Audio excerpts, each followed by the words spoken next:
Shalom, jumpa lagi dengan saya di Klavos Sukacita. Saya akan membagi bagian kebenaran firman Tuhan bagi setiap kita pencinta Klavos. Kita bersyukur kita ada di bulan yang baru, semua karena anugerah Tuhan. Mari kita terus membangun hubungan kita dengan Tuhan dengan mendengarkan perkataan-perkataan firman-Nya. Mari kita berdoa. Terima kasih Tuhan, kami ada di bulan yang baru. Kami percaya ini anugerah Tuhan bagi setiap kehidupan kami. Di bulan yang baru ini kami terus mau mendengarkan firman-Mu, kami terus mau diisi lewat kebenaran firman-Mu. Roh Kudus berkati semua pemirsa pencinta Klavos, kehidupan mereka biarlah terus dibangun di dalam Tuhan.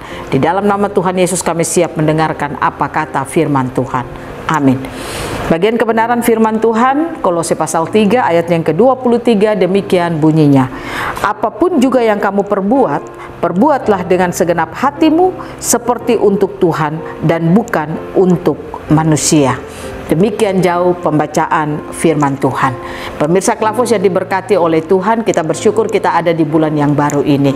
Kita harus terus membangun kesadaran kita kalau Tuhan terus bekerja di dalam kehidupan kita. Tuhan tidak pernah berhenti, tetapi Dia terus bekerja di dalam hidup kita. Oleh karena itu, mari kita terus membangun kehidupan kita bersama-sama dengan Tuhan. Artinya, saudara dan saya harus terus terhubung dengan Tuhan. Kita mengenal Tuhan itu dengan baik dan benar di dalam setiap kehidupan kita.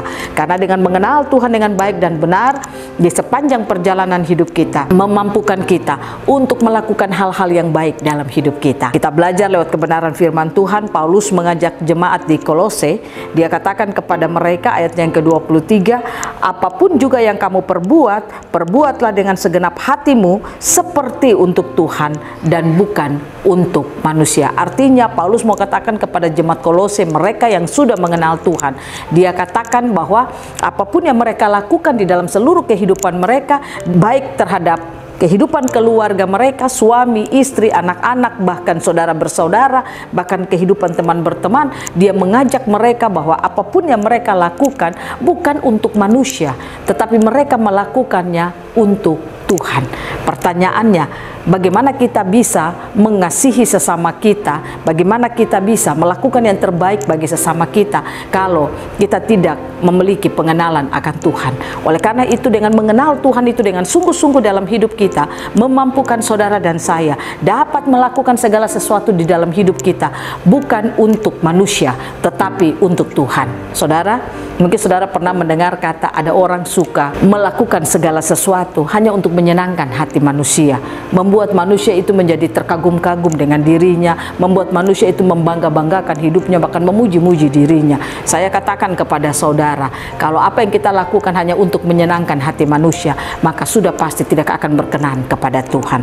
Oleh karena itu, mari kita belajar untuk membangun hidup kita sungguh-sungguh kepada Tuhan, supaya saudara mengasihi suami saudara, saudara mengasihi istri saudara, saudara mengasihi anak-anak saudara, bukan karena saudara mau mereka memuji saudara, tetapi saudara melakukannya karena saudara memiliki pengenalan akan Tuhan, sehingga kasihmu itu tidak pura-pura. Kasihmu itu akan benar-benar kasih yang berasal daripada Tuhan.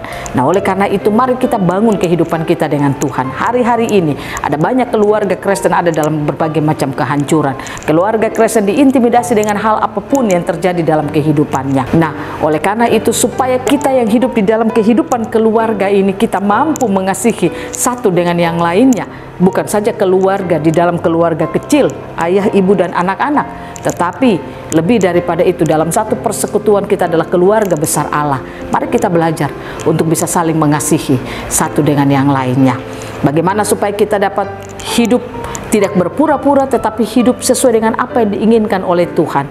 Alkitab mengajar kita lewat kitab Kolose. Paulus berkata kepada jemaat di Kolose bahwa perbuatlah dengan segenap hatimu seperti untuk Tuhan, bukan untuk manusia.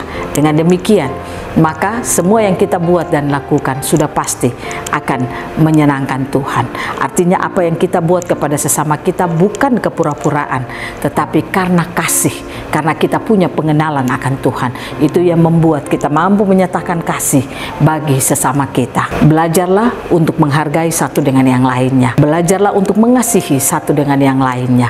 Belajarlah untuk kita saling menerima satu dengan yang lainnya. Karena itu yang diinginkan oleh Tuhan. Tuhan.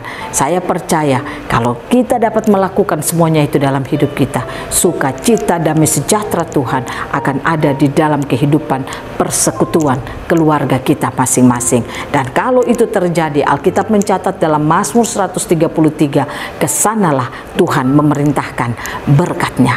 Nah, ini berarti bahwa kalau kita dapat hidup menyatakan kasih Tuhan, ada kerukunan, berkat Tuhan akan ada dalam hidup kita. Tuhan Yesus memberkati kita, firman-Nya jadi berkat bagi kita semua. Amin. Mari kita berdoa. Terima kasih Bapa, memasuki bulan yang baru. Kami rindu kami hidup saling mengasihi satu dengan yang lainnya. Biarlah apapun yang kami lakukan, kami punya kesadaran kami melakukannya untuk Tuhan, bukan untuk manusia. Kami mengasihi tidak dengan pura-pura, tapi kami mengasihi dengan segenap hati karena kami punya pengenalan akan Tuhan. Tuhan Yesus tolong kami, Roh Kudus mampukan kami melakukan firman-Mu. Amin. Shalom, Tuhan berkati kita semua.